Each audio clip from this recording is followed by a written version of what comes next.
Guys part 1। এই দেখো আমাদের রিয়েল লাইফের ঘর, মাইনক্রাফটের এটা প্রথম ঘর। সর্বপ্রথম করেছে কোনো গাছ টাছ লাগিয়েছে, কোনো ফল ফল আসছে, এই আসছে। দেখো এখান দিয়ে একটা ছাদ উঠে যাচ্ছে। দেখো এটা আমাদের একতলার ছাদ। দেখো গাইস আসলে এটা নিচে চলে যাবে।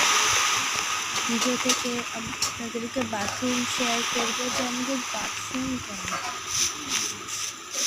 দেখো আমাদের প্রথমে একটা বাইরে যাওয়ার একটা দরজা আছে, সেখানে এখানে একটা টয়লেট আছে বসার, আছে এই সাইডে একটা টয়লেট। চলে যাবো পাশে।